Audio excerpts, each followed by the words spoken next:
conflict has forced close to 2 million people to flee their homes, and another 7 million struggling to attain basic necessities such as food and even water. And yet, despite these staggering numbers, this crisis is happening without the knowledge of a majority of the world, especially the Western world. So we're here today to shed some light on this issue, and we're going to do this in the form of a panel discussion. We have here this evening many experts in their own right from various fields, and it promises to be an overall very engaging evening. So again, I'm excited that you're all here. I am pleased to be your MC for the evening. My name is Ebony White. I am a recent graduate in the Department of Sociology at the UBC, at University of British Columbia, and there, while I was there, I was an International Leader of Tomorrow Scholar and an active participant in my community. Before we get into the meat of the matter, I would like to acknowledge that we are on the unceded territory of the Coast Salish people, and we are really grateful and very grateful to be offered the privilege of being on their land. So without further ado, we'll get into the program. To begin, we will have some opening remarks and the singing of the Canadian anthem by Giovanni and Solomon. Giovanni is the president of the Students of Caribbean African Association Club at SFU, and Solomon is the president of the Voice of Ituri. This is an organization which promotes journalism and academic work that is happening in the Congo. And he's also the vice president of the African Students Association at SFU. So welcome them to the stage.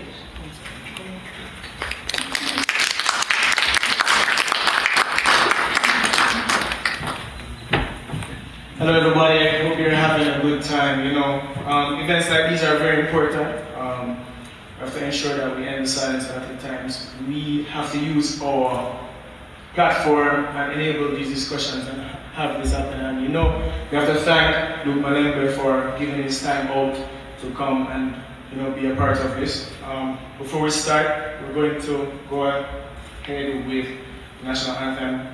As Kevin said, I'm Giovanni Hassan of the Students of Caribbean African Ancestry Club at SFU. And Solomon is the Vice President of ASA. Start the anthem. Just gonna sing, everybody stand for the singing of the national anthem of Canada.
Hashtag Congo Crisis. Will be also giving out something at the end of the event for our end of semester event at SFU, so can ASA. But yeah, have a good time today.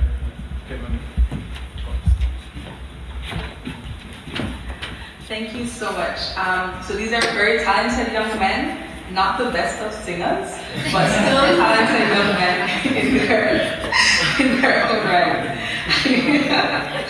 Okay, so moving on, we will be having some, we have with us the Tatiana Vizcaya. She's the Vice Consul at the Venezuelan Consulate in Vancouver, and she'll be sharing with us some of the experiences of the people of African descent in Venezuela, because even though for people of African descent, Africa is our homeland and our motherland, we are still a part of a wider diaspora of peoples existing in different parts of the world. And she will be coming up here to share with us experiences of some of our brothers and sisters in other places in the world. So thank you so much, Tatiana, you can come up.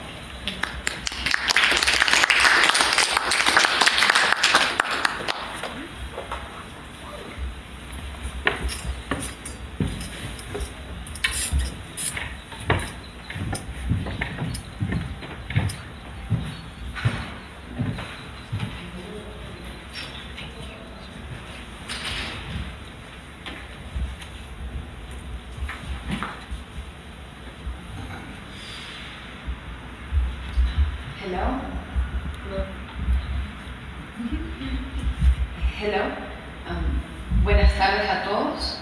En nombre de mi gobierno y el mío propio, le doy las gracias a la Asociación de Estudiantes Africanos de la Universidad Simón Fraser por invitarnos para aprender sobre la situación crítica que está ocurriendo en la República Democrática del Congo y a la vez darnos la oportunidad de compartir con todos ustedes sobre los logros alcanzados por la revolución bolivariana sobre los afrodescendientes en Venezuela. Good afternoon. On behalf of my government and my own, thanks to the Association of African Students of the Simon Fraser University for the invitation to learn on the critical situation in the Democratic Republic of Congo and for the opportunity to share the achievements of the Bolivarian Revolution on the people of African heritage in Venezuela.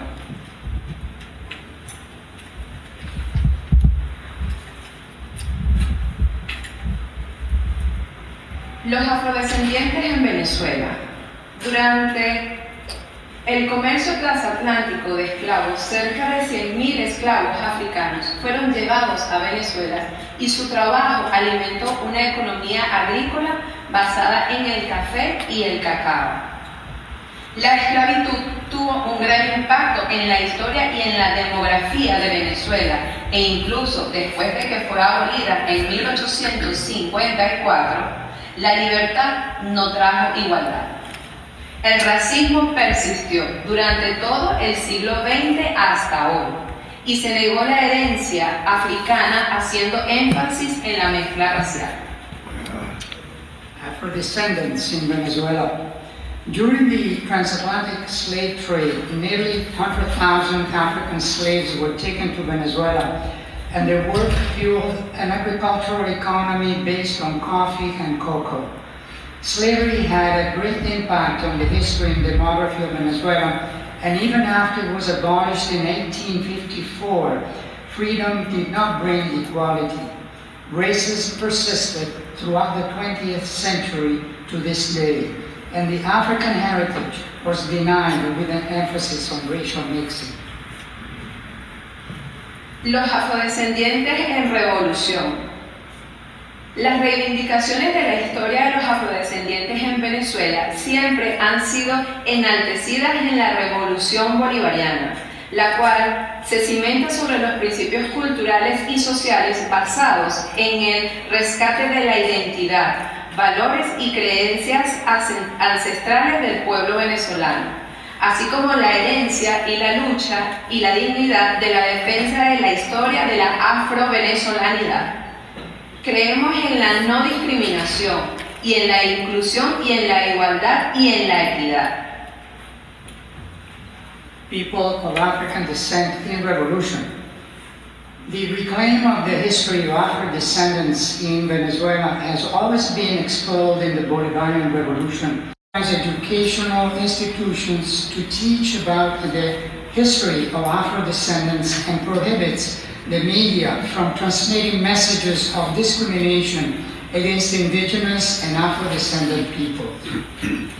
Tenemos desde el año 2011 la aprobación de la Ley contra la Discriminación Racial, la cual se materializó gracias al impulso de las organizaciones afrodescendientes en Venezuela, quienes han venido impulsando iniciativas para proteger y empoderar a los afrodescendientes. Esta ley prohíbe esta ley prohíbe organizaciones y actividades que promuevan la discriminación racial. Exhorta al Estado a garantizar el derecho a la participación política, económica, social y cultural para todos los venezolanos. Promueve la tolerancia y el respeto por la diversidad cultural.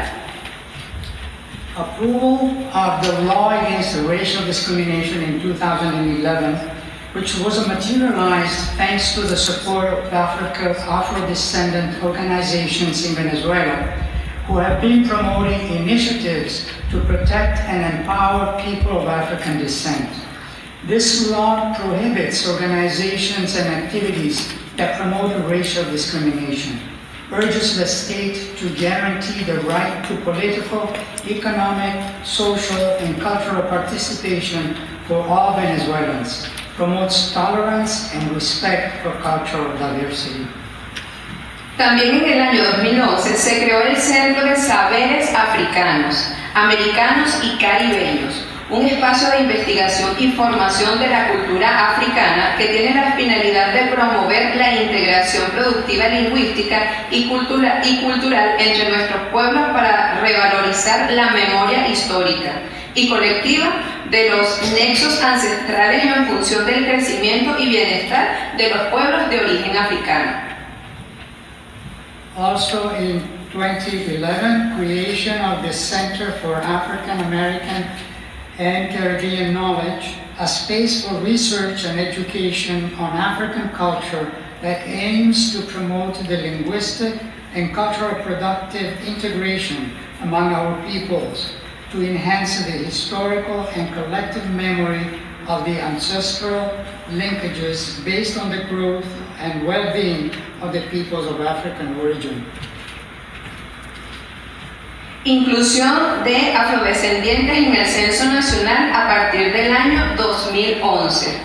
El Censo Nacional realizado en el año 2011 fue el primero en permitir que las y los ciudadanos se identificaran como afrodescendientes, un paso sumamente importante en el aumento de la conciencia y en la visibilidad de esta población, arrojando como resultado que aproximadamente el 54% de la población venezolana posee raíces africanas.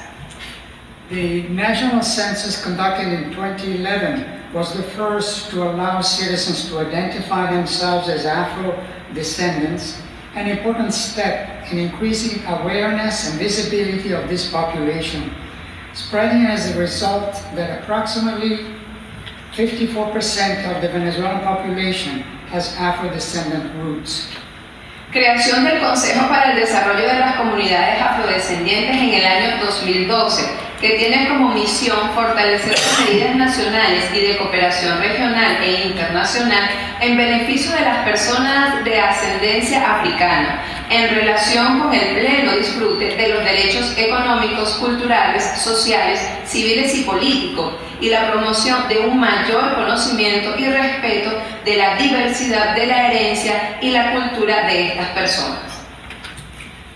Creation of the Council for the Development of Afro-Descendant Communities in 2012, whose mission is to strengthen national measures and regional and international cooperation for the benefit of people of African descent in relation to the full enjoyment of economic, cultural, social, civil, and political rights, and the promotion of greater knowledge and respect for the diversity of the heritage and culture of those people. Igualmente, desde el año 1999, la política exterior de Venezuela dio un giro importante en su relacionamiento internacional. Likewise, in 1999, Venezuela's foreign policy has taken an important turn in its international relations. La nueva reconfiguración política del proyecto revolucionario impulsó los principios del multicentrismo y pluripolaridad, fundamentales para la unidad, el desarrollo y la integración entre los pueblos de toda África, entre los pueblos de la América toda, Esto dio inicio a nuevos escenarios de protagonismo y participación activa hacia la concertación de nuevos aliados en el mundo que ha permitido el impulso de la integración entre países y la cooperación de nuevos organismos para la complementariedad, aspecto fundamental de nuestra lucha antiimperialista.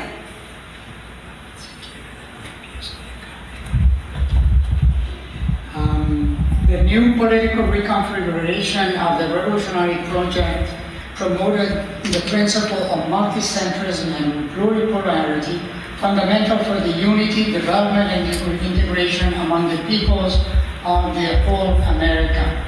This gave rise to new scenarios of protagonist and active participation towards the inclusion of new allies in the world that has allowed the promotion of integration between countries and cooperation with new bodies for complementarity, fundamental aspects of our anti-imperialist struggle.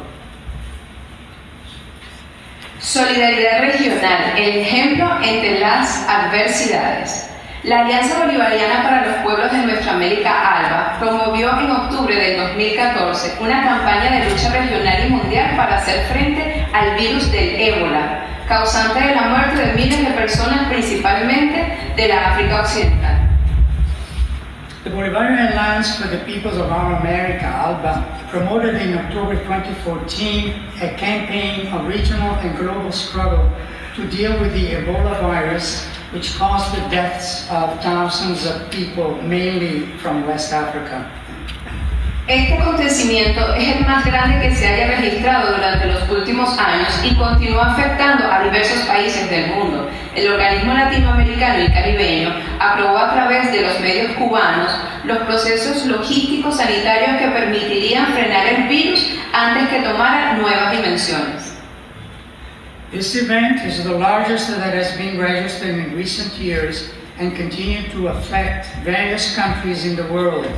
The Latin American and Caribbean organization supported through Cuban doctors the sanitary logistic processes that would stop the virus before it took on new dimensions. El presidente Nicolás Maduro, respondiendo al llamado del secretario general de la Organización de las Naciones Unidas, de la Organización de las Naciones Unidas y la Organización Mundial de la Salud, instó a los países miembros del ALBA a sumar todos los esfuerzos necesarios para enfrentar la epidemia, asegurando que tenemos confianza mutua entre países y gobiernos para combatir el ébola.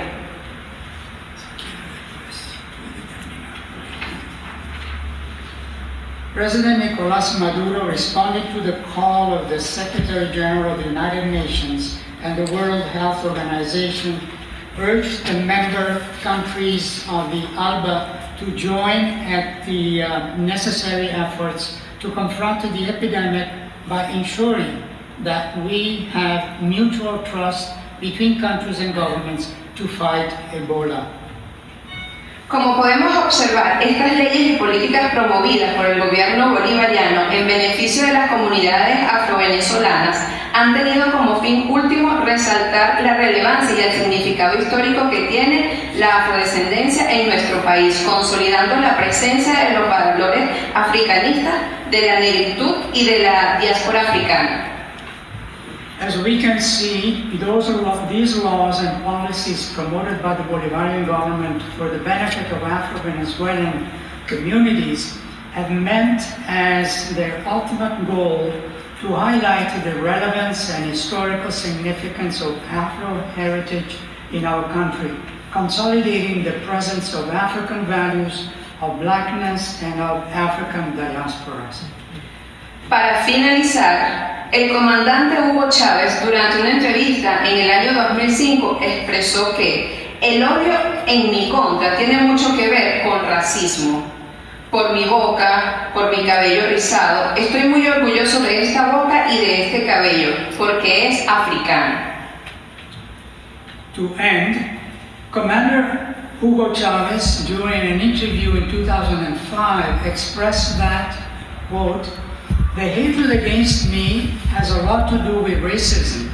Because of my mouth, because of my curly hair, I am very proud of my mouth and this hair because it is African." End quote. Más recientemente, el presidente Nicolás Maduro dijo: tenemos que sentirnos orgullosos de ser cimarrones. Es la cultura de la alegría, del amor, de la rebeldía, que se enfrentó al odio, al esclavismo y al racismo, al tiempo que convocó a la reunión nacional en función de erradicar toda forma de discriminación en el país que aún existe. Toda forma de discriminación en el país que aún existe, con la promoción de una nueva cultura de igualdad, especialmente a través de los medios de comunicación. ¡Viva la afrodescendencia! ¡Viva la afrovenezolanidad! ¡Viva África! ¡Viva la República Democrática del Congo! ¡Viva la patria grande! Muchísimas gracias. More recently, President Nicolas Maduro said, quote, "We have to feel proud of being untamed. It is the culture of joy, of love, of rebellion that faces hatred, slavery, and racism, while calling on the national union to eradicate all forms of violence and discrimination in the country that still exists, with the promotion of a new culture of equality, especially through the media. Long live Afro-heritage, long live Afro-Venezuelan identity, long live Africa, long live the Democratic Republic of Congo, long live the great homeland."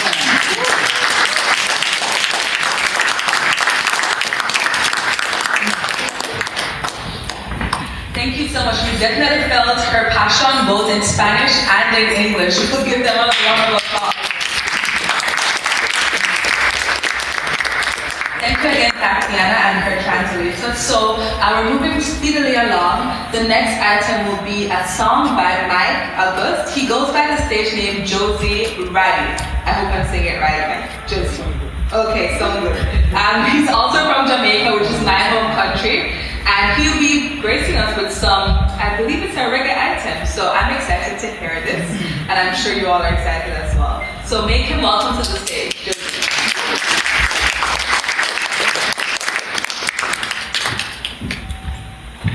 Yes, yes.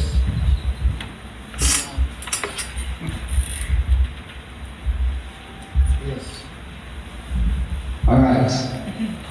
Yeah, for all justice going on all the world and in the motherland of Africa, we have to stand up strong and throw dominance in the sky, because we have the quality to do it.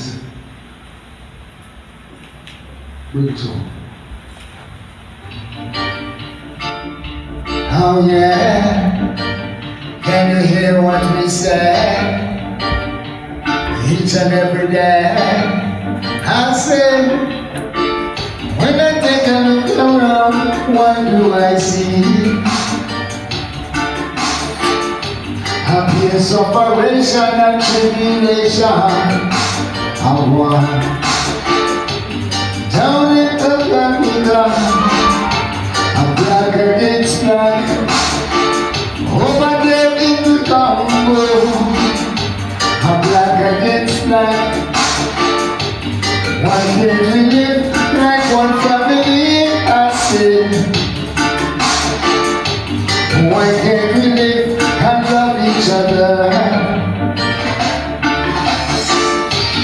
Unity's a must, no bother with no fuss.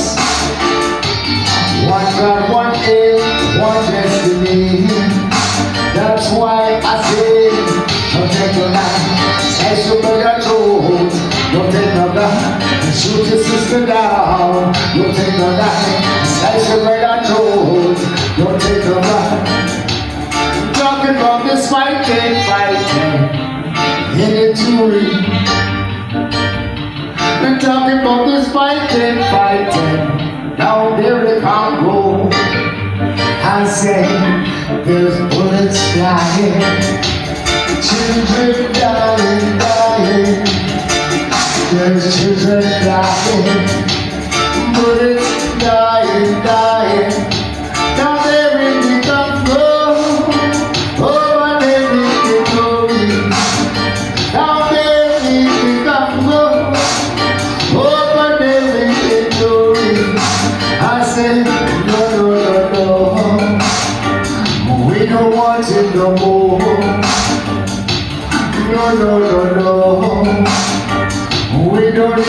no more. I say, when I take a look around, what do I see?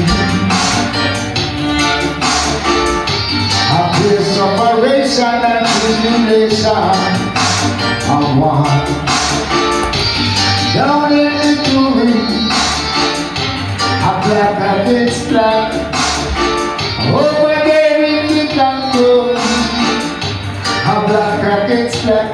We got to stick together. We got to stand up stronger. We got to come together. We got to stand up for stronger. I said, take it on down. Wanna bring it down. Oh yeah.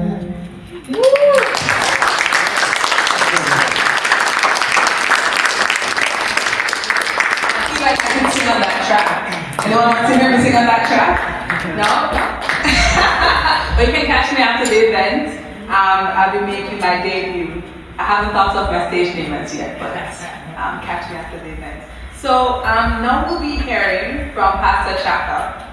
Pastor Chaka is the pastor of Maranatha African Mission Church in Burnaby, and he will be speaking a bit about how the crisis in the DRC, the Democratic Republic of Congo, how this crisis is affecting the community, both here and also back home in the Congo. So welcome, Pastor Chaka.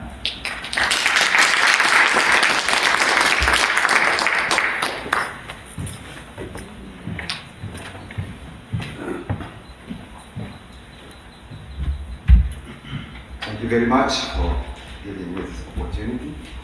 My name is Chaka Kimono, as she said, and I'll be speaking briefly about the crisis in the Republic of Congo. And when I was told to speak, I was wondering in which mood I will be speaking, as we're speaking about the crisis in Congo. Am I supposed to be happy? Be excited about the opportunity, or to be crying? Because I'm here because of the crisis of Congo. I'm here because about what happened in our Congo, the land of our mother. Historically, we know that we get the independence in 1960, but for sure Congo have never get independence. No freedom at all. In the books, yes, it's written, but there is no peace, no freedom. And that's why we are here for, especially people from Congo. And because of what happened in Congo, we continue living in misery, we continue living in poverty, we continue struggling because of that problem that happened in Congo. Yes, I thank God for being here today. I'm alive, my family.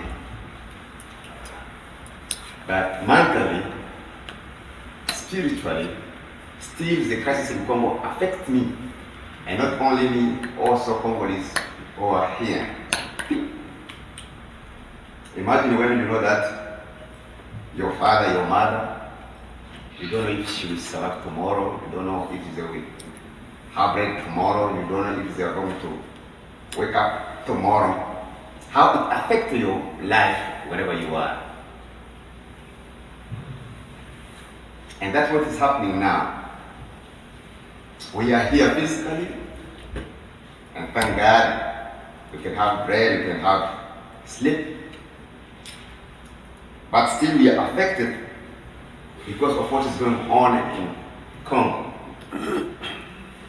For some of us, we have parents, we have uncles, we have great parents in Congo, but most of them, they are not in their native places. They are all over in Congo, and still they don't know if they're going to survive because the political situation is really bad there. There's no government, no security, the poverty is on high level, and all this puts us thinking about them wherever they are. We are lucky to be here. We can go to school, even have a job if possible. But still, for the children we have here, there's this sense of shame because they are not proud of the country of their great parents. They are not free to go back home and enjoy the freedom as other people that can enjoy. While other children, they can be proud about their country, but from our children, they are not happy, they are not proud about their community. They are not free to go back home and enjoy the country. Because the country is under siege, the country is being led by other people, which we don't know. Last time I got a call, someone asked me, you are lucky you are there. Is there any way you think that one day our country is going to be free and to have liberty? Is there a way you can look people to speak on our behalf? Because we are suffering back home here. And I said, I don't have a response on that question. And when I was told to come here and share a little bit, I was wondering what I'm going to share. I don't have a solution. I don't have means to help people be coming here so that they can understand really what's going on in Congo. And especially when we know that the people who has power, the people who has men, are the same people who are helping people to go and crush other people, if I can say that. This big government are amongst people who are leading bad our countries, and we are here, we don't have the way to tell them if they can help. The moderator was saying that most of the people, they don't understand how the problem it is in Congo. And I don't think that they don't understand, especially people who have this power to govern. They know everything. They know everything, they know the situation, but they ignore to help, they ignore it to intervene. The country, we know that it's rich, it's among the richest countries here on earth, but people are living in poverty. Why? Why?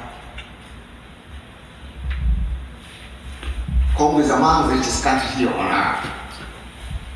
They have gold, they have diamonds, and other things. But the way people are living there really is something that is horrific. And I want to end here by saying, for everyone who is here, if there is a way you can help, if there is a possibility or you know someone who can help Congo, it's a good thing to do. As a preacher, we hope that God will intervene one day and we are going to have freedom in Congo. And the message will be our children to give them hope and continue and continue. You know that one day they are going to get that freedom and enjoy the richest in our country. And I thank our children, the youth really who are thinking about this. One day there will be a way and we want to enjoy the freedom in our country. Thank you, and may God bless you.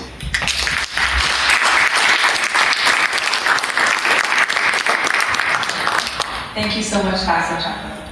For a moment there, I didn't know whether to clap or to say amen, but thank you so much. Right now we'll be having an item from Mr. Eric Ibishu. This is live music, so it's going to be a special treat. So are you performing right here? Okay. So make welcome Mr. Eric Ibishu.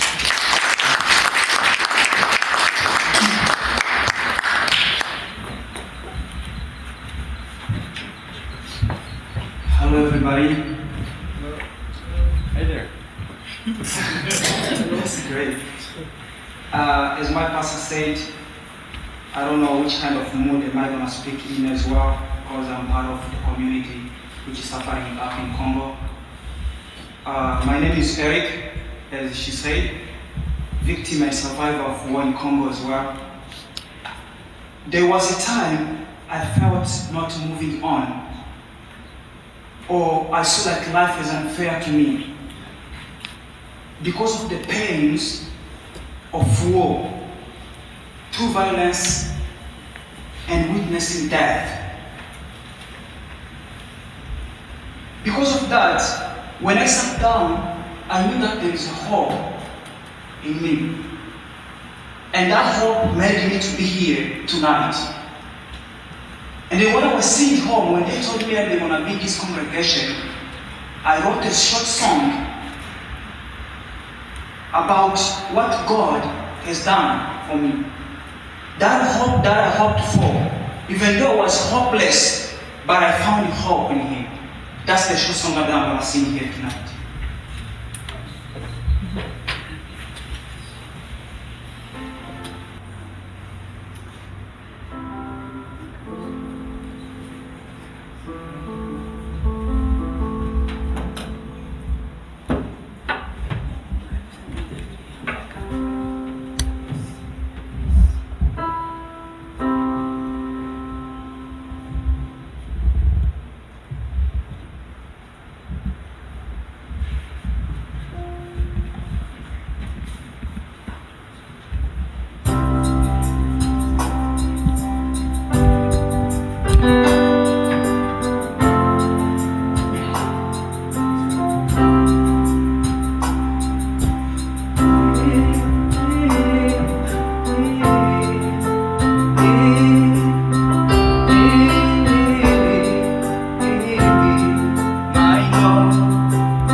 He's the only one dying right now. He's the only one to defend people who are dying right now. People who are hopeless to find hope in him. My prayer to peace in Congo. My prayer bring peace in Congo. You are my defense, Jesus, my support. Give me strength and proclaim the power. Oh, hallelujah, hallelujah. Thank you very much.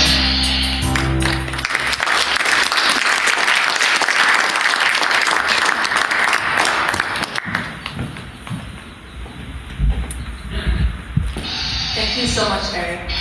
I really felt the cries of distress and a cry of crying out for Congo, and we definitely heard those sentiments echoed, not just through Eric's songs, but also through the words of Pastor Chakra, who spoke before that. And with this same feeling, you know, going forward throughout the evening, I now invite Yasin Kiraga for our keynote speech, and just a short introduction to Yasin. Mr. Yasin holds a BA in Political Science and International Relations from the University of British Columbia. He also holds a Business Management Diploma from University of Rwanda, and also certificates in education, teaching pedagogy with primary, high school, and college students from Jesuit Refugee Services. He's a recipient of multiple awards in Black History and Human Rights, and he's also the founder and CEO of the African Descent Society in BC and the artistic director for the African Descent Festival in BC. This festival helped to pioneer awareness of the United Nations International Decade for People of African Descent, which is between 2015 and 2024. Yasin is the founder and director of the International Decade for People of African Descent and the National Action Plan in Western Canada to combat racism, racial discrimination, xenophobia, and all intolerance under Canadian heritage in 3 provinces, British Columbia, Alberta, and Quebec. He's an internationally and nationally recognized speaker for the UN International Decade for People of African Descent. With that, I'll invite up Yasin to speak to us today.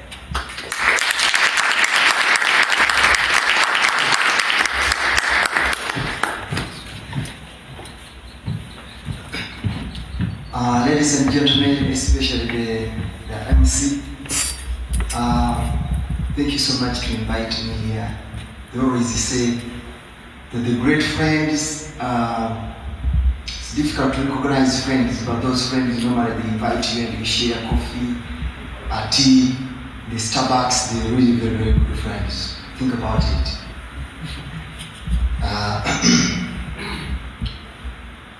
When they invite me, I would like to recognize the organizers of this event. The high calibers they invested in, the time and the skills they have to reach out and come out with just this simple idea. And I'm going to show you today why this is a medicine to Africans. I've had the ambassador, General Consulate of Venezuela speaking here at the podium. I was invited by the President of Venezuela to go in Venezuela to deliver a speech on behalf of the United Nations. They have approved everything to go, but I have a lot of things I do in Vancouver.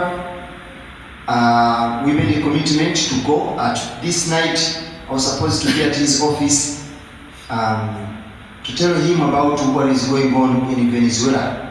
I was in the General Council, Mr. Alfredo Perez. Alfredo, yes. Wilfredo Perez. Good. So we discussed a number of things. And recently I sent a letter to Venezuela and I told them there is a coup d'etat coming in Venezuela. Few days later, they realized that there was a plan to create problems in Venezuela. Venezuela is a country which I want you to think about today and understand today. That there is what you call non-aligned movement. Now means what? Those are countries which were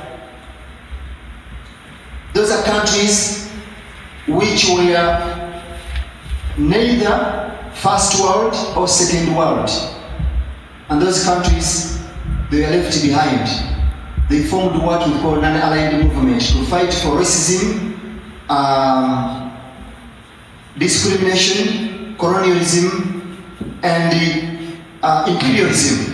And I want to tell you tonight that the president of Venezuela, what is his name? Nicolas Maduro. Yes, he's the chairperson of non-aligned movement, of which all African countries are part of that. So we are all Africans by nature, and Venezuela recognizing the International Decade for People of African Descent, it is not a mere story. It is the history of 160 years when black people in Americas been engulfed into slavery. We need to think about that, what is going on in Congo. Solomon, when they invited me to talk about this, I thought about one thing, that if God gave me one single night in the life I have, and tell me, Yasin, tell me what you want to see in Africa if I give you more years, 100 years to come. I took my mental flight and I think about immediately to South America, Jamaica. And I visited the tomb of the great African man, Malcolm X, in Trinidad, Tobago, where his ancestors came from. I went down to Jamaica and I visited the tomb of Max Garvey. And I thought about it and said, I cannot stop here.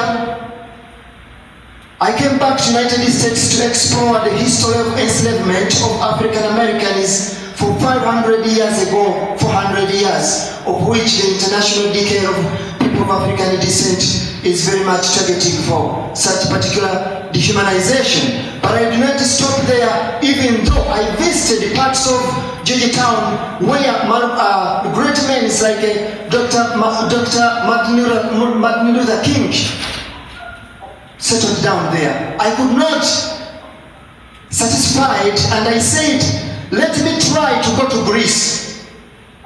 And I visited the great philosophers, Plato, Aristotle, and so many others. And I think about the wisdoms, the democracy, fraternity, human rights they are fighting for. Whether this Greece is the best place for me, God could entrusted me to settle. I couldn't stop there. I decided either to fly to the moon, and I said, let me try to go back to Africa and see how it look like today. If God entrusted me one day in life to settle, what type of gift that God should entrusted to me today? I went to Addis Ababa in Ethiopia, the land where hundreds of African leaders have settled in. Since 1963, the foundation of African Union, I didn't find nothing, but one thing that I've realized is that even Prophet Muhammad, he was once in Addis Ababa, Ethiopia. Even Jesus, we know that his family is right there from Ethiopia. I get some little bit of satisfaction. But when I traveled to Congo, South Africa, the history doesn't demonstrate that is the reality of my ancestral land where I could stay and forever. I came back here where I am and I ask one question, that if God gave me one thing in life, it is about the question of governance. And this is what I want to share with you tonight. I was thinking about whether unity cannot come when there is no governance, the science of governance. Governance means deliverance. To deliver It is a simple word. How many of you, if I give you one piece of bread right now here, be honest, and you can say, yes, Paulo Mlango, divide this bread among the 3 people, and you say, I won't take anything. I'm going to divide it to the rest, I won't take anything. Few of those men that you have seen in history, few of them, and among them was who? Patrice Lumumba in Congo. Nelson Mandela, Max Garvey, W.E.B. Du Bois, George Padmore. Those were Africans that we needed to think about today as we are living in the whole.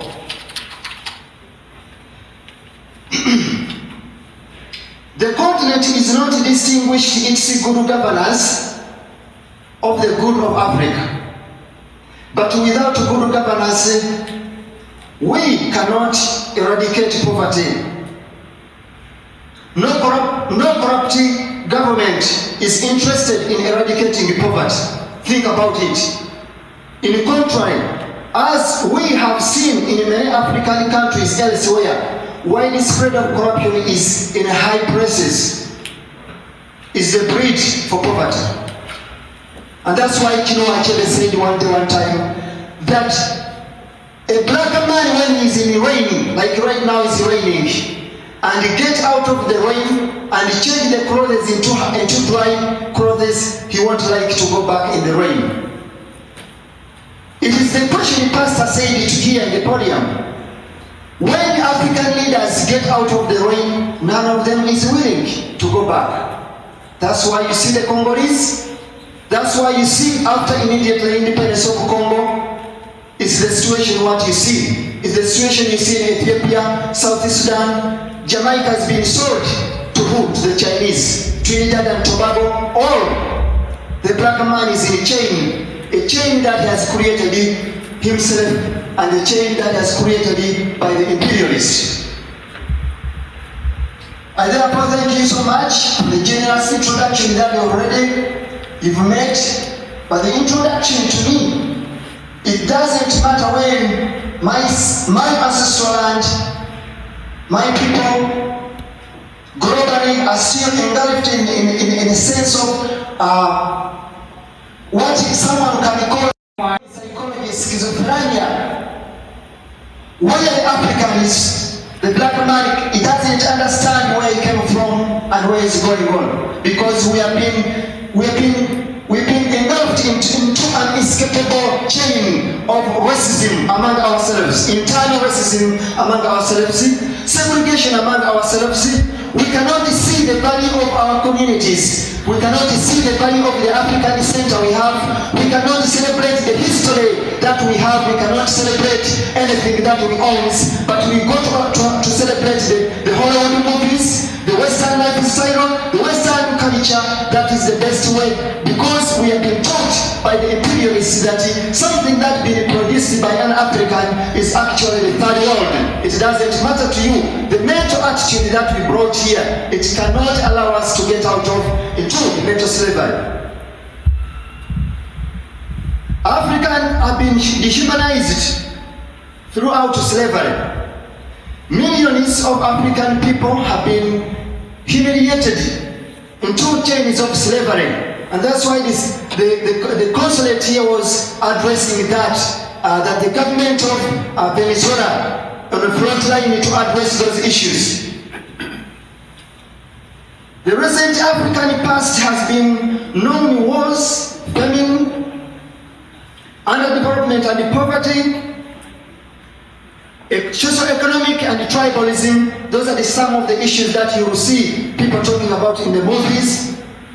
The history of Africa is actually romanticist in the way that Greece has already said that they could not find anything in Greece, but they went down into Africa to learn the African history of Renaissance, the psychology, the philosophy, all those the medicine that they picked out from Africa to come and treat themselves, their societies here.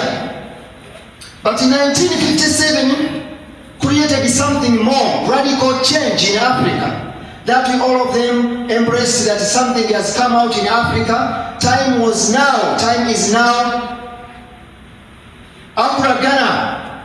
That is when a young African who was taught by Caribbeans, Kwame Nkrumah, having been trained, mentored by Caribbeans, I mentioned Max Gavage, George Padmore, and many of them, they sent him back to Africa for one message: go back and fight for the independence. We are behind you.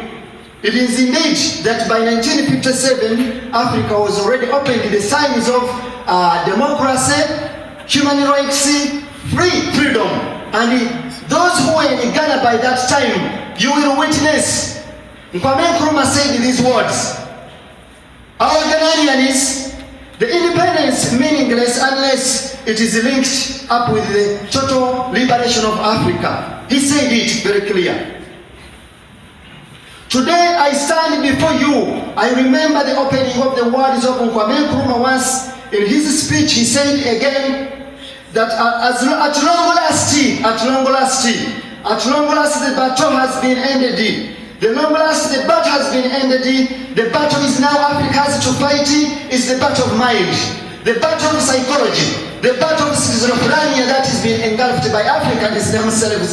They cannot see the reality which is going on behind them. They cannot see the conflict that has been set up among themselves. They cannot see the attitudes that the Babembe, Hutu, Baganda, and so many. These are the signs that the white man used as a strategy to go through to divide among themselves. Who is free right now here among the African Americans? Who is free among the African Americans when organs are here is now the signs of monuments of the viaduct. When the African American is down, they are still chained into what we call engulfed into slavery, mental slavery. Who is free in Congo when yesterday the African leaders met recently in Rwanda to discuss the issues that are happening in Congo? Who is free when Kagame left Rwanda yesterday to go in Uganda to discuss the issues that are affecting the Congolese? And who is not aware that Rwanda has been the largest supplier of international coltan minerals? Who is not aware of that? How can we leave this house without understanding these issues? That the fact that the mental slavery that we have been engulfed ourselves. Who is not aware that Mobutu himself was used by Americans to destroy the entire country under what we call sacrificing Africans to compensate the imperialists? Who is not aware of that? That Kwame Nkrumah himself was removed out of power under the influence of American CIA and the FBI. And then I think about that. The reality that many Africans regained their independence, particularly by 1960s. Kwame Nkrumah said it absolutely clear. This is the decade for you Africans to get free.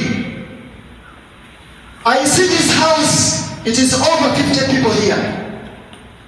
Africa was founded by how many people? 1919. That's when the decision, W.E.B. Du Bois and the fellow Caribbeans, they met in the United States to discuss the issues happening in apartheid in South Africa. 12. How many can't we stand together here to get Congo free, to get Ethiopia free, to go to Jamaica and tell the Chinese that no, to come back to the United States to say enough is enough, and to go back to Congo, to think about to cry together, because the fact that we are outside the rain, we have put on our dry clothes and we are not actually right now to go back into the rain, to feel sour, to feel that coldness. We cannot flee. We cannot be those type of people. But as we are living tonight, let us remember Kwame Nkrumah, Patrice Lumumba, Kasavubu, Moise Sombe, they were all one message.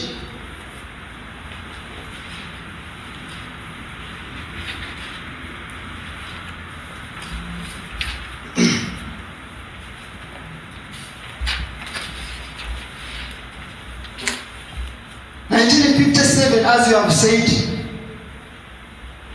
what do we see? What have we learned? I like the French people. After 1789 French Revolution, they said the Baboni rulers, we realized nothing. We have learned nothing from the old order. It's time now to take the right action. The French, they are free. Chinese, they are free. They said we don't associate anybody. Venezuela, 164 years, they live in the black people there. Canada is 389 years. The Prime Minister of Canada on February 12, he said we need to learn about the black people. We need to learn about the black people. Prime Minister of Canada, he said we need to learn about black people so that we can create funding to help them to get out of the mental health thing. We are the majority in prison. Paul Brown has been visiting prison, is here. Nobody pays him any single salary. Ask him how many Africans in jail. We are the minority in this country. We are the most educated black people in this country. We are the youngest growing population. We are the majority in jail. This is Canada. Venezuela today is on the process of creating what? Parliament, ministries, schools, institutions for black people when they have lived in Venezuela for 64 years. Are we free? If we are not free, what is happening into the black world? And where do we came from? Where are we going? Where are we today? And how do we move from there? And how do we get there? It's a question all of us to ask.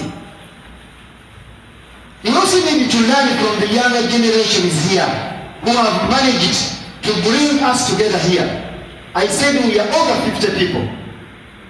Those who founded Africa, empirical facts, we are Caribbeans, what we call the modern Africans. We are Caribbeans. They modernized it. This is the fact we need to live here, agree about it. The struggle, finally Fernandez, who knows him? The conflict you see Africans use to fight themselves to get out of colonialism. It was man, they have to kneel down. That is a psychological problem. They could not know that the Congolese, they greet their parents, they go down. They didn't know that we celebrate God through harmony. They said that was a psychological problem. Negrosis, the Negroes.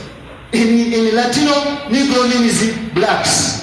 Today you see Africans themselves calling the title, we are blacker people. You are actually saying we are Negroes, Negrosis. I want to end with a few remarks to remind you that by 1950s, 57, African countries, all of them attended the Accra Ghana independence celebration. Ivory Coast was there. Kwame Nkrumah was there giving a speech. Ugandan leaders were there. Militant was there. Azi Lumumba was there. He sneaked out of Congo to go. As many Caribbean leaders attended, South Africans, Nelson Mandela and the rest, most of them sent delegates there. But let us take the mental right to think about that. Where is the independence that we gained through the struggle, through collaboration, through unity, through mutual understanding, one attitude, one Africa, one Caribbean? Where is that independence today? It's the fact that African descendant Caribbean is a call to the consulate of Venezuela. They call the direct message that we should take to President Nicolas in Venezuela, that the battle is still continuing, and the battle of Africans in the front line to support it. I made it absolutely very clear that there is a coup that United States organizing in Venezuela. It has been there. It's a separate war that people understand. There is a war going on in Congo. There is a war going on in South Sudan just because of one thing. The minerals. Economy, money, dollar.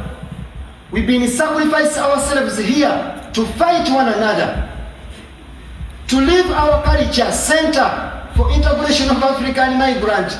To leave those culture institutions to go to celebrate the imperialism, the culture that has actually designed to dismantle our societies, our institutions. And I need to end with one word that if we want to be free, the African descendants, if we want to be free, if we want to get out of the mental slavery, if we want to be free out of what we call the third world, we need to unite. We need to unite regardless of which tribe you came from, regardless of which country institution is, regardless of which border, where you came from. Just think about Caribbean, they don't have those borders anymore. It is a sixth region of Africa. What about when they come back today, tomorrow to Africa? Where are they gonna go? We need to get rid of those borders that were designed to eliminate us, to divide us. Those borders are still exist here among us ourselves. The Congolese does not recognize a Rwandese, an African, a Ugandan. Uganda does not recognize the Congolese apart from going there to get minerals. This is where we are right now in the 21st century. And as I'm living tonight here today, the direct message, let us unite. Let us unite. Let us be together here in Vancouver. We start here. We can get together. We start from here. We go to Zimbabwe. We go to Namibia. We go to South Africa. From there, we cannot wait. We go to Greece, and we cannot wait. We go to United States.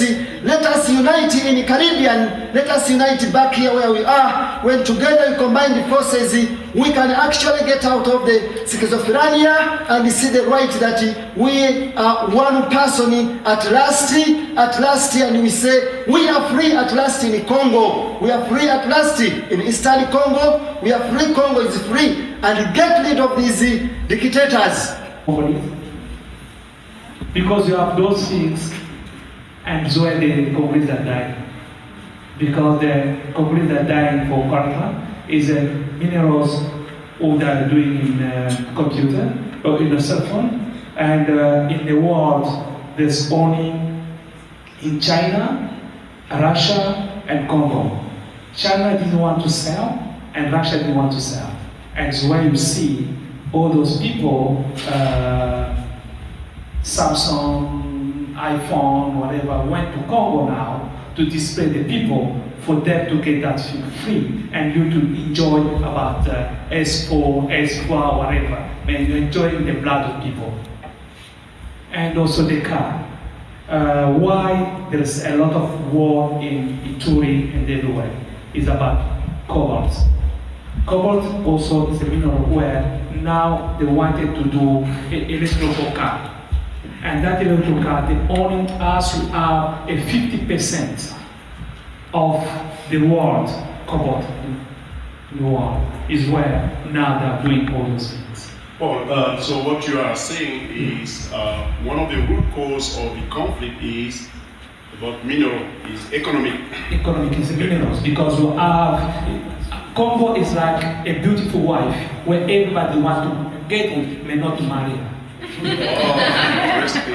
Yeah, you know, she must be very beautiful. Yeah, because everything, and also the development of Africa need to be started from Congo because Congo is in the center. If you see Africa is like a gun, a revolver, and the gâchette to get is in Congo because from the north to the south we are going to pass by Congo, to the west, east we are going to pass by Congo. And now also the war with the water. Now they wanted to build a big canal to take the water from the Congo River to go to Chad and to go to everywhere because now all those parts they are drought. And the reserve, the biggest reserve in water is in Congo. is when you see a lot of problem in Congo. It's not that there's a conflict, it's a man-made things. So they want to display people from Congo, like in Ituri. They discovered that place there's a Lacarbert, there's a petrol and the gas. Now they want to put up people out for them because Congo is a scandal, it's a mineral scandal. Because everything is in Congo. Today you cannot go to the war. You can eat some of grain, and you go to have somewhere there. Tomorrow you're going to see just grow without anything. Okay, thank you, Paul. I would like to ask Luke Malembe about the origin of the conflict and who is fighting. What can you say, and what Paul said? Do you agree, or do you have something to add? And who are the people who are fighting in Congo? Thank you for the occasion. I first of all thank the organizers of this event and all the participants. Also, as you know, I'm not strong in English. It could be. Tu peux parler français. Tu peux parler français, je vais traduire. Ouais. Ah d'accord. Là, ça sera facile pour moi. Alors, je suis tout à fait d'accord avec mon ami Paul qui venait de des raisons économiques.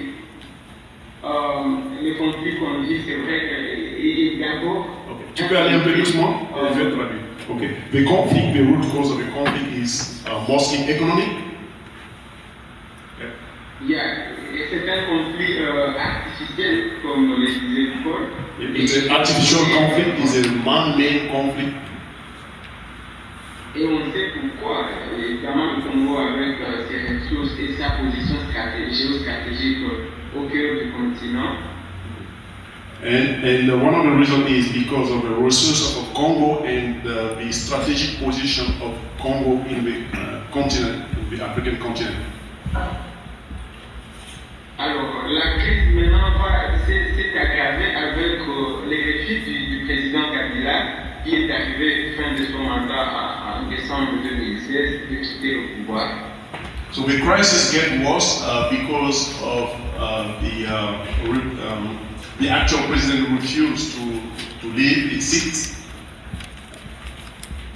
Alors, comme la Constitution prévoit qu'un président ne peut faire que 2 mandats, et à la fin de ces 2 mandats, il doit céder le pouvoir. Mais il s'est fait que depuis décembre 2016, le président Kabila n'a pas voulu organiser des élections, et voilà ce qui a encore une fois aggravé une situation sécuritaire qui était déjà grave. So, because since 2017, we were expecting an election so that we would have a new president, and because no election was organized, and that's why things are getting worse. Look, j'aimerais bien aussi, parce que la question qu'on a posée, c'est de savoir pourquoi on se bat au Congo, et on vient avec Paul de comprendre que c'est économique. Alors, moi, en tant qu'Ivoirien, je ne suis pas trop au fait de la communauté, et aussi les Canadiens qui sont ici. Quel est le lien entre le fait que quelqu'un ne veut pas quitter le pouvoir et la crise, le conflit qui a lieu au Congo? Est-ce qu'on se bat pour le poste, pour être président, ou bien on se bat pour les ressources minérales? Okay, my question, I asked Luke, what is the relationship between the fact that the actual president is still in power? So are we fighting for power, or are we fighting for economical reason? So I want him to clarify, to say something about that. Alors, les deux à la fois. D'abord, la crise n'a pas commencé en 2016 avec le refus du président de quitter le pouvoir. C'est depuis 20 ans que la crise du Congo, depuis l'avènement de Laurent Désiré Kabila avec la dette, et voilà, le Congo n'a plus connu de occupé. Okay. So the root cause of the conflict started 20 years ago with Laurent Désiré Kabila, who get into power, and since then people have been fighting. So it's something that has been around for a long time.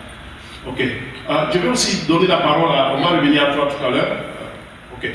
So I would like to ask Piero about the conflict. Do you have something to add? Thank you very much. Thank you. My name is Piero, as you heard. I have a lot to talk about the conflict in Congo. I agree with my friends about the conflict being 20 years old, about the power and the resources, but I'll go a little bit further before the colonial, before the slavery, and get to see the roots of the conflict and how it started. To understand the problem of Congo, you need to understand how Congo came to exist. Congo was inhabited by the Pygmy. From North Nigeria came the Bantu, and the Bantu went down to Congo in around 80,000 years ago. The Bantu migrated to the river Congo. They brought with them all kind of technique and technology for agriculture and farming. And they found that Congo was a good place for them to sit and settle. They sat and they chased away the pygmy. By the time Bantu were there, the exploration had started from Asia and Europe to go and see what was on the other side of the world. The people who got first in Congo were the Arabs. The Arabs went there to do trade. They are good at spices, trading, buying and selling. And they were very smart enough to also learn about human trafficking.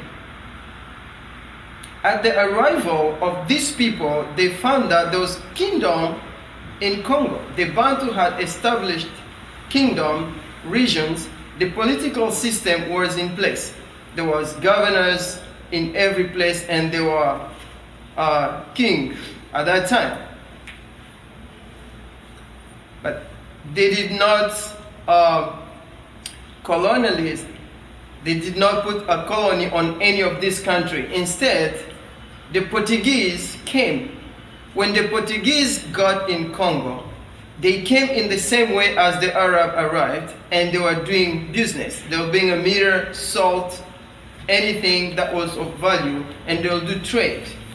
But because they needed people to carry their stuff, they needed people to do their work, plus the Arabs in there, they start thinking about buying humans. And the king, being powerful, was able to let go the criminals. That's how it started. They thought, well, they're criminals. If we give them, instead of killing them or keeping them in jail, they'll be better off. And this is how the movement started, and they started buying more and more, and innocent people started being sold for money, and they were taken abroad to the United States and many other countries. What happened? The root conflict is when the nobles in the countries thought that that was not a good idea. You cannot steal your own people. You cannot do that. And they saw that the king was in favor of the Arabs and the Portuguese. So they raised up and came up with a movement to fight the king. When they started fighting the king didn't have any option than to take the Portuguese to fight along with him to combat these rebels who were fighting him. The Portuguese got this opportunity. They were stationed in now today Angola. They took this opportunity to fight with the king, and they got all the place. They occupied the place. Once they got it, that was it. And that's when the problem of Congo started, 1800 ago. It's very insightful 1800 about the history and how all this started. But we want to have some time so that people will ask questions. Okay. I guess a lot of people here would like to ask questions. Is that right? Am I right? So if you like to ask questions, can you raise your hand so that we'll see how many people would like to ask questions?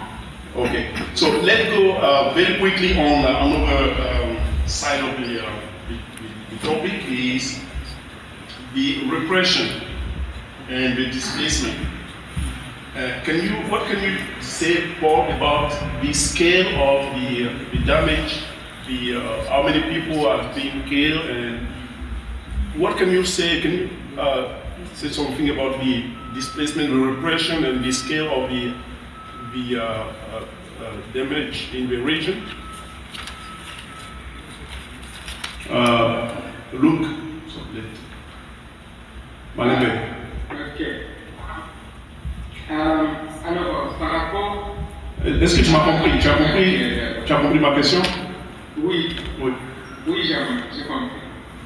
Alors, vous voulez qu'on parle de la répression, Oui. Et aussi des déplacements massifs de la population. Oui. Alors, en fait, depuis 2016, comme je disais, avec la fin du mandat du président actuel, des mouvements de contestation sont nés de partout, notamment de l'opposition, des mouvements citoyens, de la société civile et même de l'Église catholique. So, since the crisis started and the president didn't want to go, a lot of movement gave rise. So the Catholic Church, also the opposition, they are also in the street fighting to have something different, to ask for a better life for the population. Continue. Alors, les régimes actuels ont multiplié aussi des stratégies justement pour se maintenir par la force. Alors, désormais, toutes les manifestations ont été interdites alors que la Constitution garantit les libertés de manifestation, les libertés d'expression et de conscience. So the actual government has come up with strategies to stay in power for long, and all opposition or any movement would be brutally fight by the government.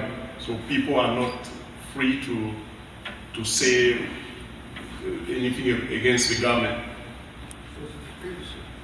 Alors, c'est comme ça que si vous allez en prison aujourd'hui, c'est beaucoup de personnes qui sont arrêtées, qui produisent en prison, condamnées, les autres sont forcés à l'exil, les autres sont menacés chaque jour qui passe, simplement parce qu'ils expriment ou un avis contraire ou ils critiquent la gestion actuelle du pays.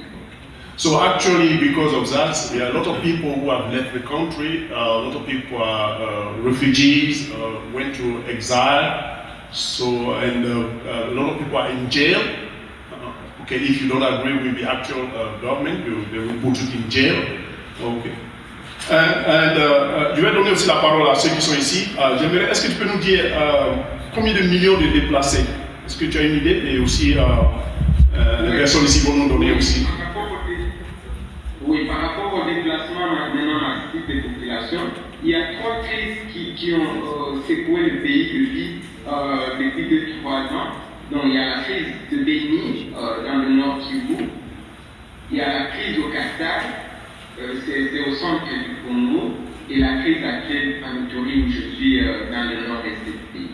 Okay. So actually we have three crises. One in Bunia. And the second one in Ituri, and we have another one in the center of the country. Which area is that? Kasai. In the Kasai. So we have three crises. And, ok, so on va revenir à toi. J'aimerais bien donner aussi la parole à nos panélistes. Paul, qu'est-ce que tu peux nous dire, qu'est-ce que vous pouvez dire par rapport à la répression, au déplacement et la crise? Like what he's saying, because the crisis didn't really start now. It started a long time with Roi Leopold II. It was the crisis with, during the Roi Leopold II, there was a crisis with the invention of cars, and then they're supposed to do the rubber, to do all the things for the car. And during that time, it started the crisis. If you don't do very well with the rubber, they cut your hand. You know, the crisis of rubber. After that, it became the crisis of independence. The time of the independence, a lot of people from diaspora went to study abroad in Europe. And the time they was in Europe, they just say, oh, there's something going bad here. You need to have political independence. After that, with Mobutu, it became the copper mine. The type of copper mine, the Americans during that time, and also during the Second World War, and the bomb, the Iranian bomb, the bomb in Japan. That piece came from Congo, in Katanga province. You understand? It's always tiny. And that Mobutu, the American, they were using him for copper, for making gun, and also the bomb. You understand? And become the crisis. Now the time the American didn't want Mobutu anymore, and there's that flew off the air with Kabila, didn't know even what he was doing. And after that time, it was not really, it was just a changing, because Mobutu was sick, they wanted change. After the Kabila, because also Kabila didn't want to agree a lot of things, and then soi-disant, whatever they say, the son came in. And the time the Kabila son came in, and it's not really, because in Africa, no indigenous African become a president. Because all the president, they are unknown people. Thank you, Paul. You understand? Okay. And the time Kabila came, now there's a problem with coltan and cobalt, that they need to use somebody who can give them for free. And it's where now they're using that guy to give all those things for free. Thank you. Okay, thank you very much. Okay, now we have almost 5 minutes for questions, but can we... 5 minutes left for the panel. 5 minutes left for the panel? Okay. Can I say something before? Yeah, but I would like also to, because we are talking about the crisis, I want you also to think about solution. How can we solve this crisis? And what do you expect us here, as a Canadian, as a friend of Congo? What do you expect us to do? And can you talk about some way we can solve this crisis? No problem. Before I talk about the solution, I'll just give you a summary of what I think is the problem. Then I'll come up with the consequence of displacement, if you don't mind. Okay, we have to go 1 minute. We've missed that. We need to know that the problem that Congo is facing today is rooted in slavery of the Arabs and colonial. And the invasion of Congo by Rwanda, Uganda, and their allies, the Americans, is the problem that is rooted from the oil mining and the mineral that we have. The most things that really hurt is how they stole the language and brought us a new language, so that we can only think and use that language and not our own. And today we cannot even talk our own language. If I come to the consequence of the displacement, we cannot talk about it without talking about millions of people who were killed during Leopold II. Nobody talk about it. They deny it, but it's there. When we come to the 1996 war, we see how Rwanda came to Congo and they slaughtered millions. There's force of millions, and the United States has proof of that, but nobody's talking about it. The M23 got there, they're doing their things, and they're still killing. Nobody's talking about it. Today we have Congolese all over the world being mistreated because they have no home to stay. Thank you, Kiro. So, so last solution, or what do you expect from the Canadian government or the Canadian citizen or a friend of Congo? We are here, we love Congo, we want this crisis to end. And look, Malembe, what can we do, or what be some of the solution you think can end this crisis? What can we do to better the life of people in Congo? Alors, merci. Dans mes recherches, dans mes petites recherches, j'ai énuméré plus de 50 entreprises canadiennes qui sont impliquées dans l'exploitation, parfois illégale ou illicite, des ressources naturelles congolaises, notamment de l'or, du cuivre, du cobalt, du diamant. Alors, okay, let me translate this one. So, based on his own research, he has found out we have more than 50 Canadian companies are involved in the extraction of doing mining in Congo. Alors, pas certaines de ces entreprises existent dans la ville de Vancouver où vous pouvez maintenant. And some of these companies come from Vancouver. I don't know. Is there anybody working for this company here? Oui, continue. Alors, notre demande est que vous, les jeunes Canadiens, pour nous, parce qu'à la fin nous partageons la même humanité, nous avons les mêmes ambitions en tant que jeunes, nous vous demandons de peser sur ces entreprises, de peser sur le gouvernement canadien pour les rappeler qu'on ne doit pas s'enrichir sur les sangs des innocents au Congo. So what Luke is saying is, since we have a lot of Canadian companies involved in what is going on in Congo, so he expects the us to intervene to the government of Canada, and also particularly the youth, to create awareness and also have some political influence to change things. Alors aussi, comme les amis Paul le disait, d'accord, on est d'accord pour la colonisation, les Rwanda, l'Uganda et tout, mais je voudrais que vous compreniez qu'au Congo aujourd'hui, il y a une jeunesse qui n'est plus là à se plaindre ou à culpabiliser tel ou tel. Nous devons aller de l'avant. À la fin, ce qui se passe dans notre pays, c'est aussi à un moment donné la faiblesse de notre propre population ou de nous-mêmes Congolais et de nos institutions. C'est comme ça que les Américains, les Rwandais, les Ugandais peuvent venir et voler ce qu'ils veulent. Pourquoi ils ne les feraient pas, par exemple, en Russie? Pourquoi ils ne les feraient pas en Chine?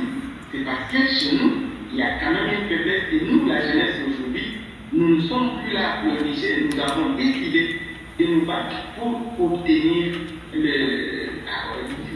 destin de notre pays. Luke is saying, he said, talking about the historical causes of the conflict is good, but from his point of view, he think one of the reasons we are in war is because of their own weaknesses, especially the younger generation. They are fighting each other, and it comes from them. So they have to also look inside themselves to find the solution, and also to be honest with themselves and say maybe we are also part of the problem. Donc nous allons nous battre, et ceux qui aiment le Congo, des amis du Congo comme vous, aidez-nous à obtenir le destin de notre pays. Mais soyez assurés que nous nous battons, nous n'allons pas continuer à pleurnicher, à nous plaindre. Nous avons décidé de nous battre et obtenir l'indépendance de notre pays. And he's saying he's asking you to help as a Canadian. He's asking you to help Congo to solve this crisis, and they will not, cry all the time. They will also fight. They are doing their part. They are fighting. They are using all means possible to solve this problem. And he's expecting you, Canadian, the younger generation, to support the fight, and so that one day Congo will be free.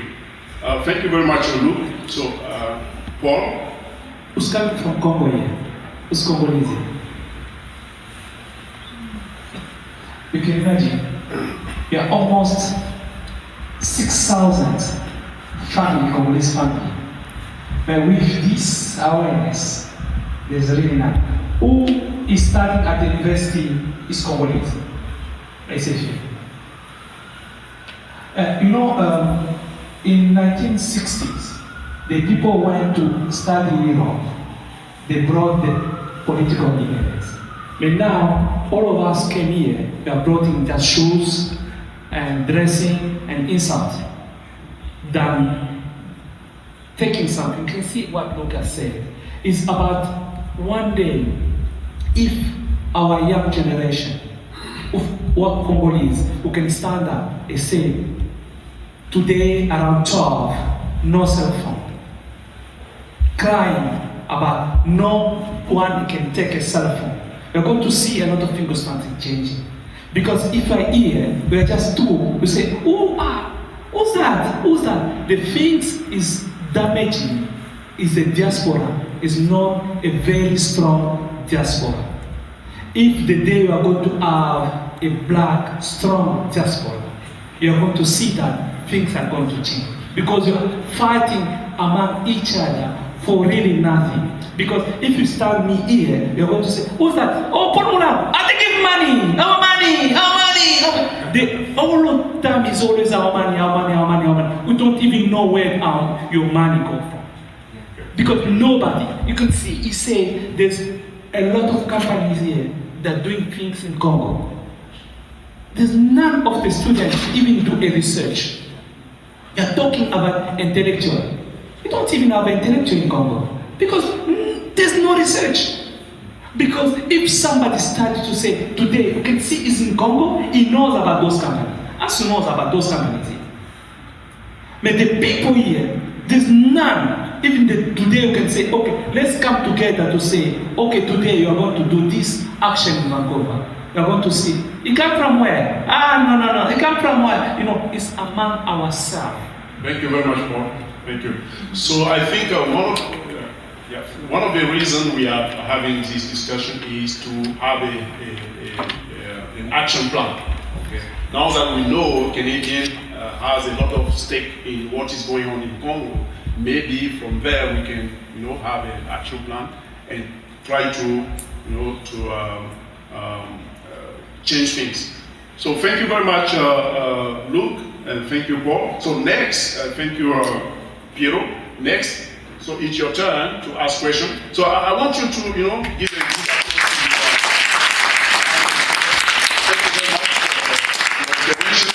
So we have questions. So I see. How many times do we have for questions? We have 10 minutes.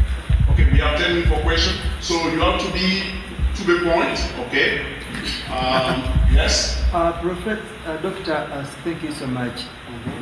Mr. Paul Mulango, what he said actually, I think it is the concluding point of this discussion. We have a lot. I want to maybe yes. What Mr. Paul Mulango said here, I just need people to think about it, student and everyone in this. It's the most important of this discussion. I just give an example, the Venezuelan community, Vancouver, Venezuela, Cuba Solidarity Organization. Who read this organization? Very young student, Mulango, you know them, you know Tamara. Cuba and Venezuela, they are known in Canada everywhere because of these younger kids. You cannot break them.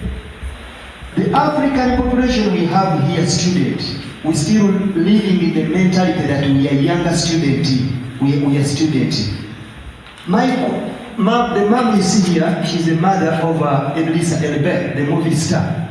She's her daughter was a Miss Vancouver. Africans, if we have these type of people here, like Idris, like the Sabrina, and we get them here together, can't we solve the problem that happening in Congo, or creating awareness of this problem? What is the role, Ponglango, the role of African Union and African Standby Force, the army that they created, and also Marembe? What is the role of African Union and the African Standby Force to eliminate the decayed conflict in Congo? Thanks. So who would like to react on this question? Like I said, everything is started. You need to know the road goes, and you need to stand and start and to see, because a lot of people go to school to memorize, and they get 100% after saying I'm intellectual. Never write even any single book. Never write even any single thing. And they claim to tell us that, oh, as well intellectual. Intellectual is the people who do the research, and the people who write, and the people can stand to say, okay, there's something.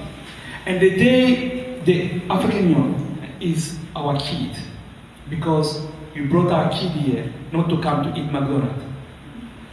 It's to come to learn a good English, and to get that good English, and to know how to do things. But our kid came here, first of all, to eat McDonald's, to dress, and to do their conflict. They took their lies of their parents. You know, if your parents start and say lies, and you also started coming to fulfill those lies. And then, if they are our kid one day, they can still to say, enough is enough, because now you are going to do something. Go to university to study about your country, not to study about memorizing. Go to camp to say, I'm going to do a master degree about the conflict of Congo. I'm going to do my research about this. I'm going to give you an example. CIDA. CIDA is Canadian Development Country, where a lot of white people. One time I was one white people, he went to Tanzania and said 3 months, and said he had experience in African. Oh, you have experience, he said, yeah. He said, me I'm here, 15 years, I don't even have a Canadian experience, I speak French and English. But you don't even speak Swahili, and you tell me that you have experience for 3 months? And also, they go there, the time they go there in Congo, you know what to do? Starting fighting to small girls, and the time they do nothing, and they come here with no reports. I have the report here. Thank you very much. Then where all those students, they could suppose to go to CIDA to say, I'm Canadian Congolese, I need to go there to work.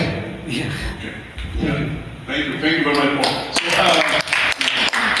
another question? Okay, your question is for Paul or for Luke? It's for the whole panel. For the whole panel. Okay. I'm an advocate for change comes to action.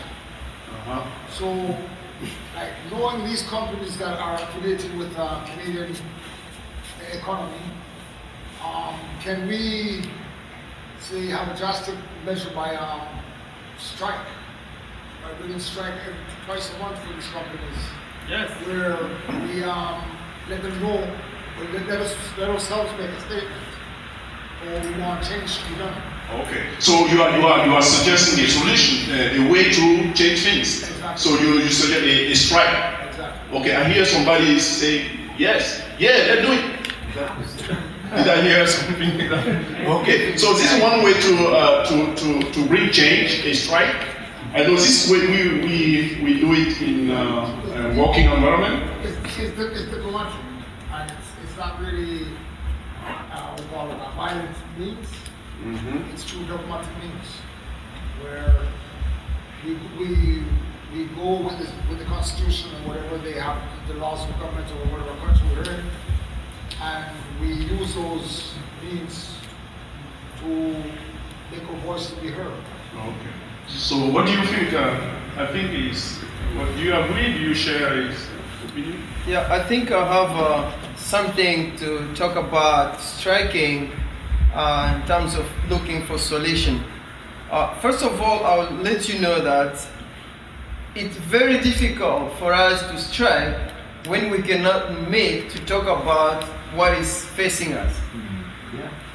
Because when we call people to go out, nobody's going to come out. So we need to start briefly to start talking about issues that concern us and not leaving our own community and associate with other community and not thinking that we are part of that community. Why I'm saying that? Because the minute an African leaves Africa and they get here, as my friend was saying here, when he's there talking, the mentality is that you can only get help from a white guy. You come here, you think they have money, they have a lot, they are donors, and they're just gonna sit down and give you everything. So that's a wrong idea. We need to tell the children about the history of Africa and why they need to learn about their own issues. So that when we ask them, when we call them out, they will come out and talk about it. Okay. All right. Thank you very much. I think we are running out of time. I don't know. Is this? Can we have a last question? Make it short. Okay. Who would like to? Okay. No more questions. Okay. No more questions. Thank you very much.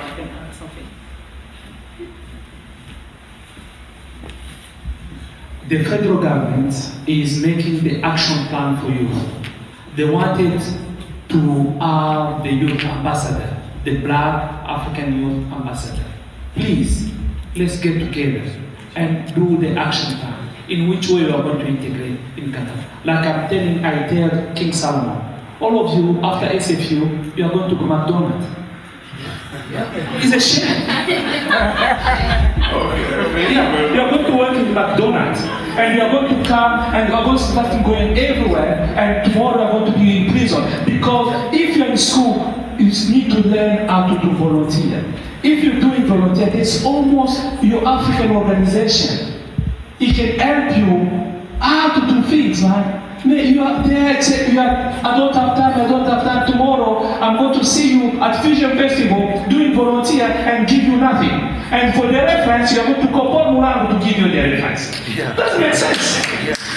Thank you very much, Paul. Okay, so to finish, since Luke Maleme is far from here, I want to give you the last word. You have 1 minute. Give you 30 seconds to say something.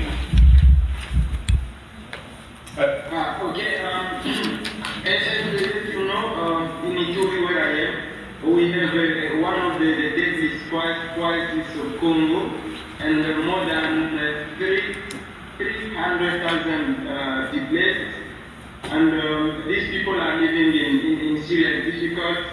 I don't know what we can do to help the situation, because the government, the national government is not able to take these people, to help their situation. They don't have anything.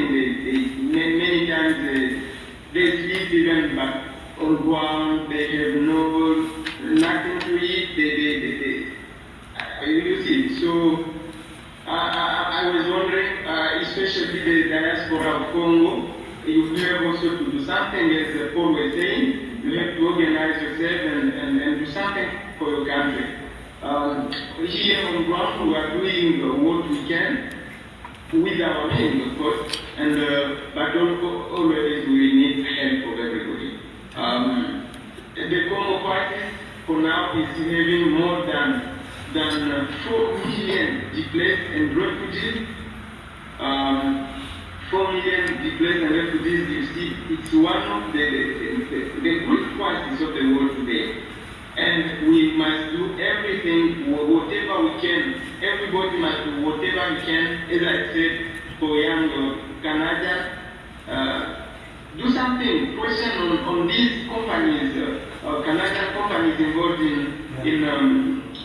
exploitation of gold and the diamond and everything here. Thank you. Do also something for your government, question for your government to do something. And I think if everybody is involved, we can save these millions of people who are dying. Thank you. Okay, thank you very much. Before he goes away, I always stand up for causes and try to find solution. And sometimes I do it myself with my son. And I have boxes of used children cloth. If anybody wants to join hand with me, we'll be able to send some clothes for these children. Thank you very much. Thank you very much. I appreciate it a lot. I would like to thank the African student from SFU for having me being part of this. It's a very, very insightful discussion.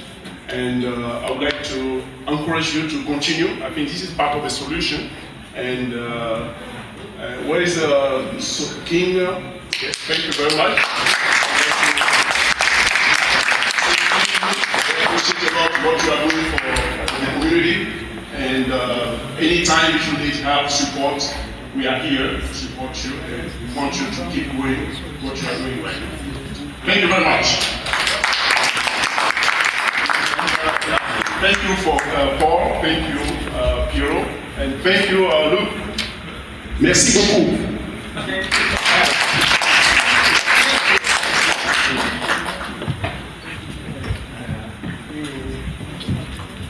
Thank you.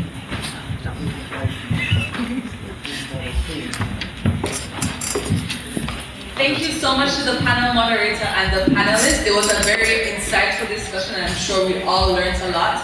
And I'm more so and even more sure that we are excited to go out into our communities, go out on social media, and to stir up some awareness and to stir up some activism about this cause, because there are too many people dying and there are too many refugees for this crisis to go unheard.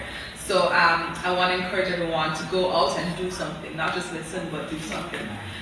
So we're wrapping up the event. We have 2 more items. The final item, per se, is a song from Yvonne Fouché, and afterwards we'll be having the vote of thanks. So I appreciate your patience while you bear with us, and as a gift or treat for your patience, there will be donuts at the back. So but you have to stay to get the donuts.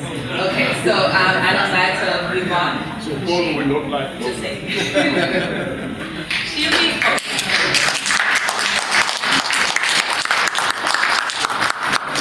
I think she'll be singing without the use of a microphone, so you have to be really quiet. Wow. Okay. Without? We'll see. Okay.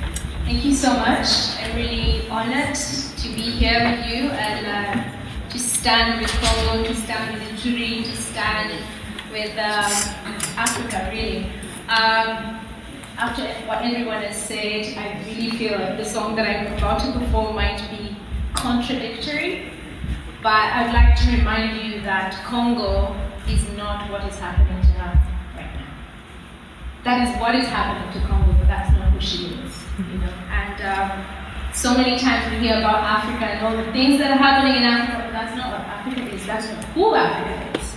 So remind yourself that way we know what to fight for, who we are, and that is not who we are. Thank you, Luke. I dedicate this song to you because you're doing a lot there. This song is dedicated to you and whoever is sitting with you in there.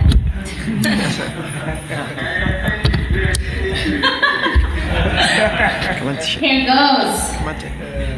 I wanna take you to Africa. You said enough of your America. I wanna take you down to Africa. You've had enough of this America. In Africa, we feed a man with the very best. No cheeseburgers, no fries. No, my mama wouldn't let you eat that junk. She said, son, welcome to the world where what you eat comes from the ground and straight to your plate. Karibu nyumbani, baby. I wanna take you to Africa. You said enough of your America. Come on, guys, help me. I wanna take you down to Africa. You've had enough of this America. I wanna take you to Africa. You've had enough of this America. Come on. I wanna take you back to Africa. You said enough of your America. I meet your bride, baby. But this land is free. This land is pure.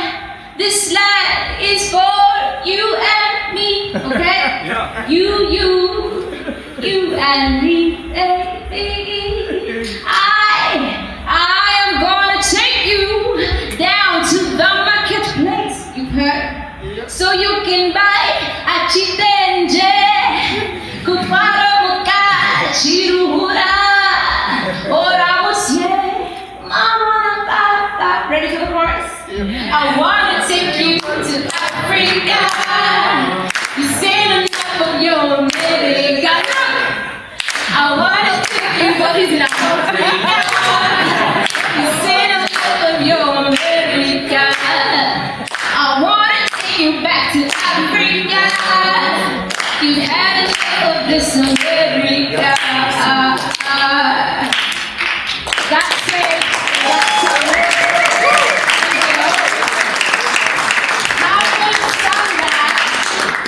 Having done that, I want to remind you, Africans here, this is not home.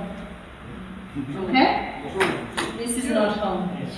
Home is where, look, do not forget that. This is home. They say home is where your heart is, and it's true. We can make this a home. We can make a home anywhere, but at the end of the day, that is home, so we have to protect our home, okay? Also, look, I don't know if you have like a fundraiser going on, maybe how do you call it? GoFundMe or something. I'd like to donate $100. That's all I can afford right now. And I call upon all of you here. You listen to my music for free, please. Fundraise, where's the money? Where's the money? You listen to my music for free. That money, whatever money you give me now is going to look, so please. Okay? And if you want to buy my music too, you can talk to me nicely. And the proceeds can go to look at whatever he's doing. So thank you so much for being here.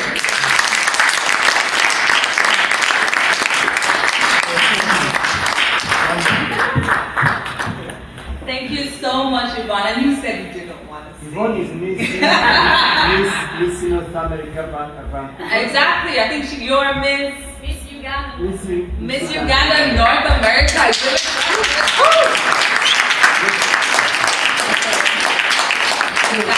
your magic right there. If you don't have an agent, you can see me after the event.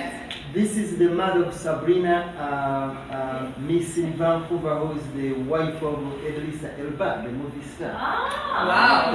Wow.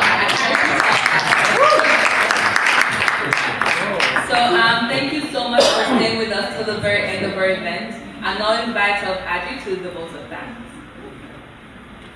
No one clapped for Adi.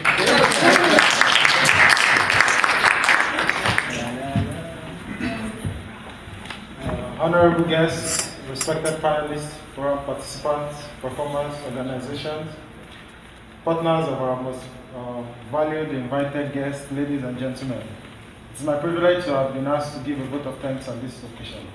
I, Ejinayomi Mimiko, on behalf of the SFU African Student Association, the Voice of Ituri, the SFU students of Caribbean and African descent, and African ancestry, and the African Descent Society, we'd like to extend our sincere gratitude to the panelists, Luke Malembe, all the way in Congo, Mr. Paul Molango for highlighting and raising awareness of these important issues and engaging in the important conversation on the crisis in Congo, and for bringing their experiences to us. And I'd like to thank our panelists, Jermaine Tano, for facilitating the panel and producing such an amazing and well-run session. We would like to thank Pastor Shaka for his testimony at the beginning, and representative of the Venezuelan consulate, Tatiana. Thank you. We also like to thank Yasin Karaga for his amazing speech at the beginning, and Yasin has been very instrumental in the organizing events for the African Students Association and the students of Caribbean. And he has contributed greatly to the African descent organizations at home and abroad. We also like to thank our amazing performers who did an amazing job. Fabulous singer Mike Augustin, Eric Bishu, and Miss Africa. Finally, I would like to thank the Simon Fraser Student Society, the delegated representative of the Venezuelan consulate, the Center for African Immigrants Integration, and members of the Congolese community in British Columbia. We thank you for providing your support, for giving us help, and for helping us to organize this event. In closing, I would like to thank all members of the African Students Association, Voice of Ituri, students of Caribbean and African descent, for putting this event together, and all the volunteers who helped in arranging tables, arranging chairs, and making everything happen. And finally, most importantly, I would like to thank you, the audience, because without you, this event would not be possible. So thank you once again.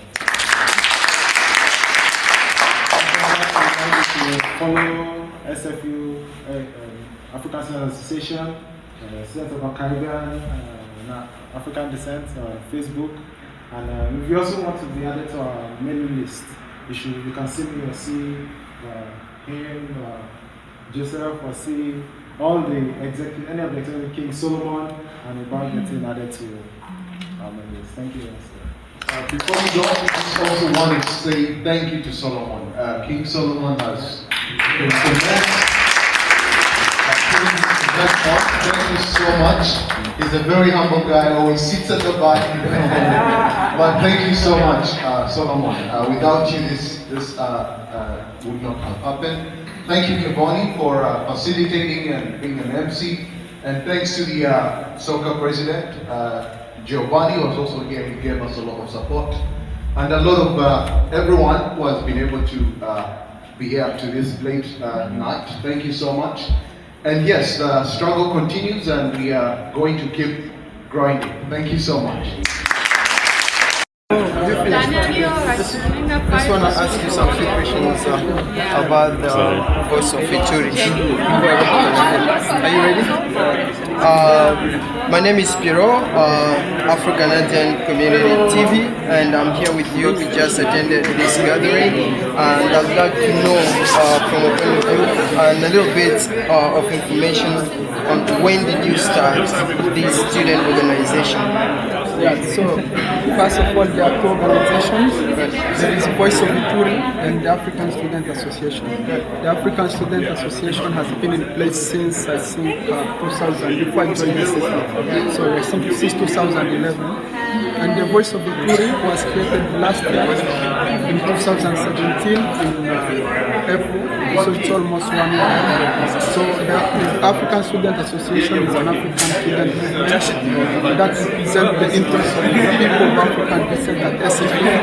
So what we do host events, festivals, conferences such as this one, discussions, and we do sign petitions and do those kinds of things. So the Voice of Ituri is different. The Voice of Ituri was founded by myself and some of my SFU colleagues. So what we do is journalism and media. So you are work. We do it in a very thank you so much. So we do your work, we promote your work in a hostile environment. So one of the things that we founded is Bunia actually. So it is the media group that Mr. Luke Malem leads, is the president of that website. So I know you from the community and share with you. And you will judge for yourself as a journalist what your colleagues is doing back home. So Bunia is actually one of the most popular media platforms in Eastern Congo. I think the only news site is Bunia. So we initiated that, and we are doing the camera project with we are operating with MONUSCO. So we are trying to find a reconnaissance system to help MONUSCO and the Congolese government to work militias who are terrorizing villagers, people in the villages, especially in South Kivu and the North Kivu provinces of the DRC. And another thing we are doing is we are trying to mobilize conferences such as this one, more of this in terms of trying to sign petition, pressure the government, try to mobilize student organization, influence how governments set its foreign policy vis-a-vis especially the Canadian government. So what we do, we work with African student associations such as SFU's or UBC African Awareness Initiative to create an awareness of the crisis that's happening. So and another thing is we participate in festivals because we are in Vancouver, right? We are Congolese organization, but we also try to do things that's happening in the community. So we participate in festivals such as the African Descent Festival that happened last year, and it's happening last year. So we do that. Thank you very much for the long details. So the way I understand it's you have the Voice of Ituri and you have the student organizations that is working on behalf of the African descent. In terms of the Voice of Ituri, how much support are you getting in the Congolese community so far? That's a very interesting question, Mr. Piero. We are not getting any support yet. And also, I think the mistake is on our side. We haven't reached out to the Congolese community. I haven't talked to you about this, but I usually talk to Mulangu. We have a problem. African student movement do a lot of good operation, noble operation. We have a lot of talents. I can tell you this as a student. In universities, the people you see around are very talented. You find people in marketing. So what we do, what the problem is, we are just doing a lot of operation on campuses, and we are not outreaching the community. So that's a bad thing. It's hindering our progress. It's an impediment, it's an obstacle. So as for the Voice of Ituri, we found ourselves in the same conundrum. We are working at SFU, we have it's a student group, we do a lot of activities and we are very active, we have a lot of assignments and we get them done, but we don't reach out to the communities. For example, the Congolese community in British Columbia, all the Congolese diaspora, we don't do that. So when are you planning the next event? We are planning the next event will be, I think, in May. We want to do a very big music. I want to call Mr. Eric. I want to work to reach out to you as well because we have the media house here, so we are almost doing the same thing so that we can do a bigger fundraising for camera projects and because at the Voice of Ituri we are a young organization. We don't